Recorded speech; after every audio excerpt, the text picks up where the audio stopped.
New Beginnings Christian Church, neighbors near and far, sing, sing to the Lord, sing a new song.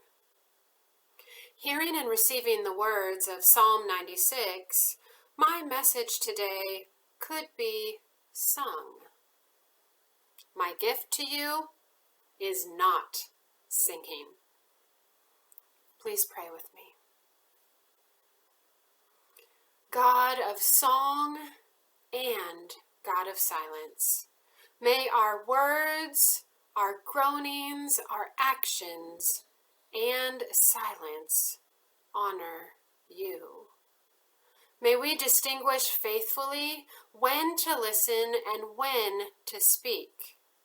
May our actions speak loudly and lovingly.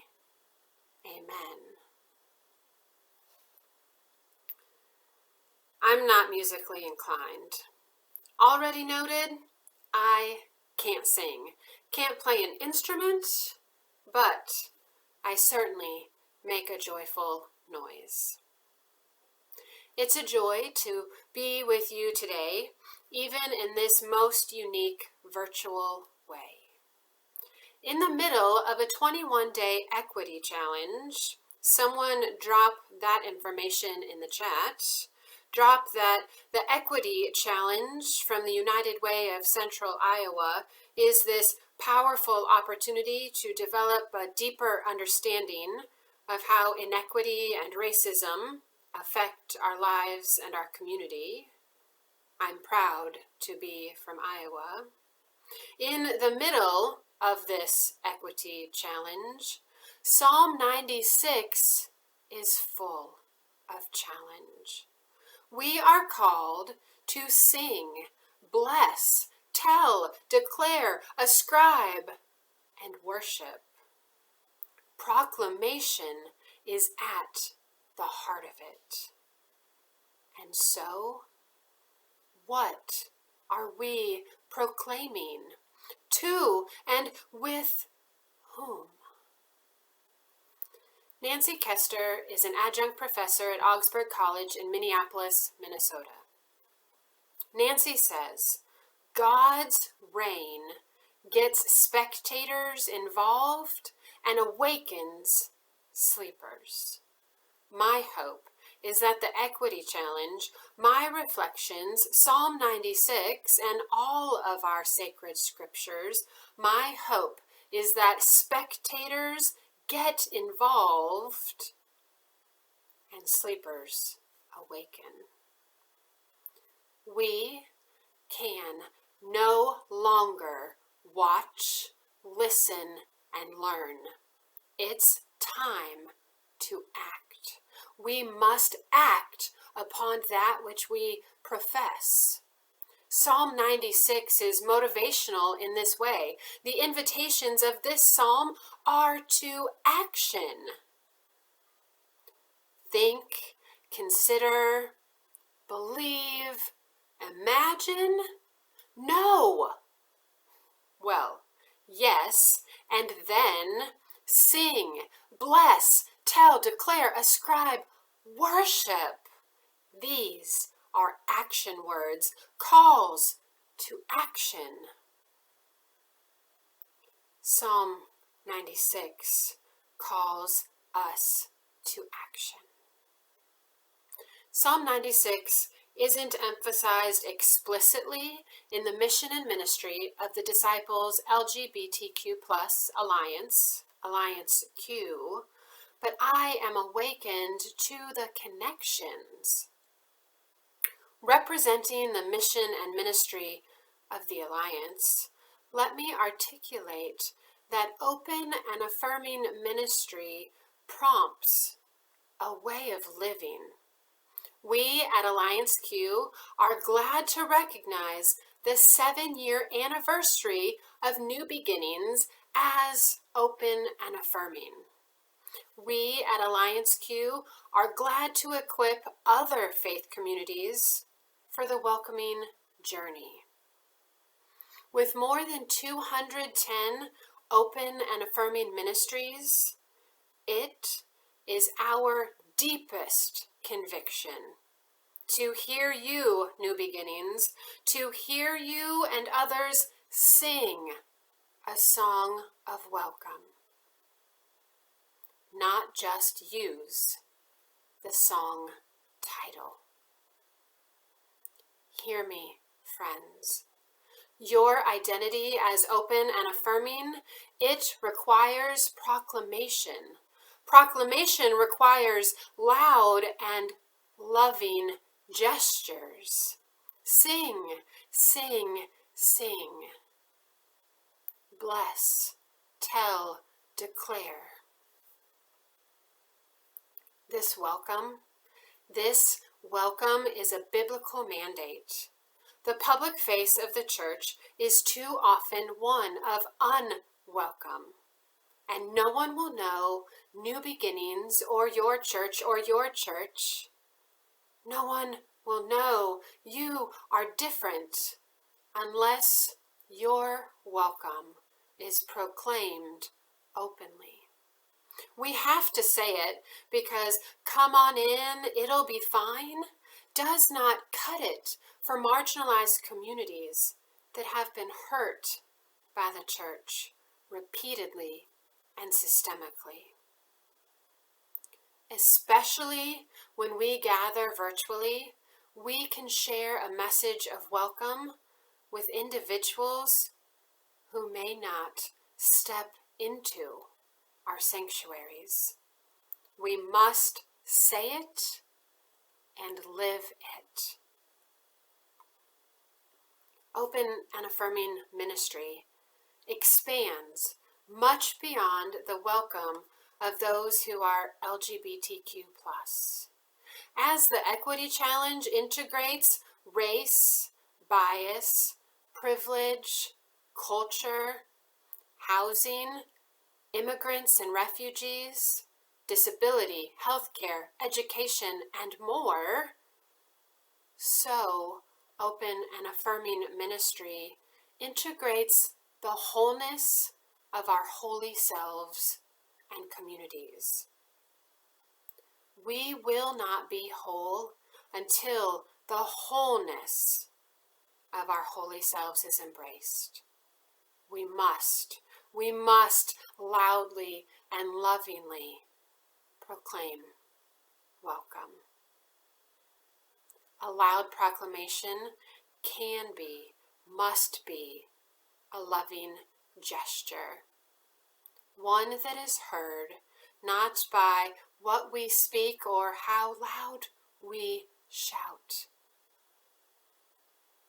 but heard by what we do. So says the psalmist. All are welcome? It's a question. At your October 4th worship service, New Beginnings, you read Jan Richardson's blessing, and the table will be wide. The table will be wide and the welcome will be wide. Many churches read those words on that World Communion Sunday. The words were recited at my own ordination service years ago. Jan's artwork was featured on the cover of my ordination bulletin. The words and the illustration undergird my call to ministry. Setting a place at the table for all has always been a part of my call because I was asked to leave a leadership position in a church when I came out as gay. My son and I were unwelcome in a different church because of his disabilities. Let me know if you want to listen to my stories. Let me know if you want me to hold your stories. And church, will you shape more stories of welcome? Will you make certain that your song is a song of welcome? I suspect you're not suspect of my value or worth, or my son's worth, or the worth of our neighbor who is differently abled, our neighbor who is indigenous, our neighbor who is black, our neighbor who is an immigrant, our neighbor who is poor, rich, hungry, Christian, atheist, gay, straight, lesbian, bisexual, demisexual, omnisexual, trans, non-binary, every neighbor. Every neighbor is a beloved child of God, made in the image of God. New beginnings. I know that's the theme to your song. How might we move from here? How might we take our knowledge and our unfolding understanding and enfold one another? Motivated by Psalm 96, a missionary psalm, if you will, our song must manifest our song title.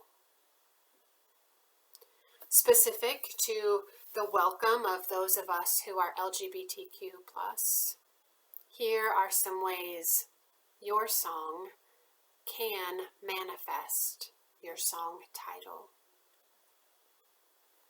Communicate in your opening words of welcome or introduction that your faith community is LGBTQ friendly. Begin services by reading a welcome statement. Encourage ministers to wear pride-themed stoles.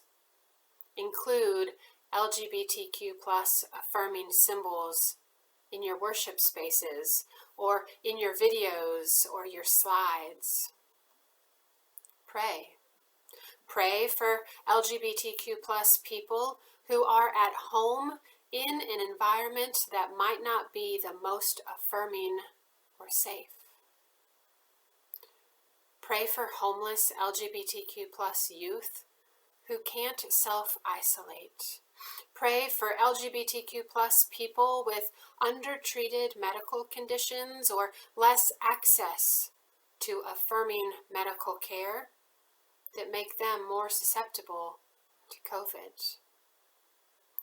Emphasize the welcome and belovedness of those who are LGBTQ in your liturgy, especially at the table. Include pronouns on name tags or your screen names, or share your pronouns when you introduce yourselves.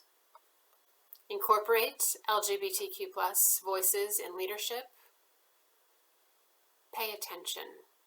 Pay attention to the language of hymns and prayers and liturgies, reinforcing binary language, like brothers and sisters or men and women.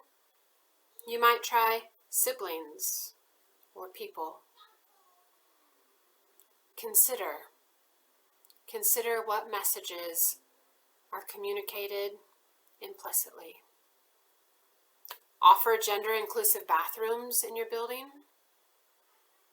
Invite someone who lived through the HIV/AIDS epidemic to share about their experience. Encourage them to describe how the queer community cared for one another and loved one another and were resilient in the midst of deep confusion and fear. We have models. Name and refute accusations that COVID-19 or other illnesses are God's punishment to LGBTQ+ people or for accepting LGBTQ+ people. Denounce that same-sex marriage threatens religious liberty. There are countless ways to live into your identity as open and affirming.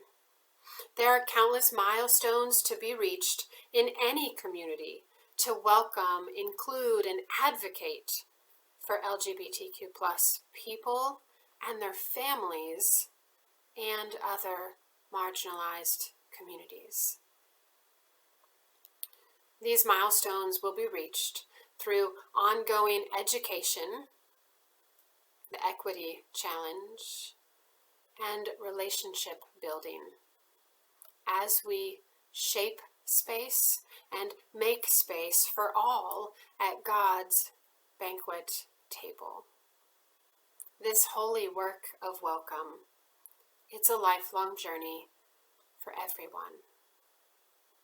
Just last week, Reverend Amber Churchill of Texas said, "The communion table is dangerous. The communion table is dangerous because it tells me that I have to practice what I preach. If I really say that everybody is welcome, then I have to do my work to create that space, or I have to get up and make space." They offered those words as part of the Love is an Action Word Town Hall with Reconciliation Ministry and the Office of the General Minister and President. About relationship building, I've emphasized that what we proclaim and how we proclaim it matters. To whom and with whom matters. Who is at the table? Who is missing from the table? God, our Creator, calls us to be in relationship. Psalm 96 calls us to be in relationship. New beginnings. Friends near and far again. Don't keep the song to yourself. Sing, sing, sing.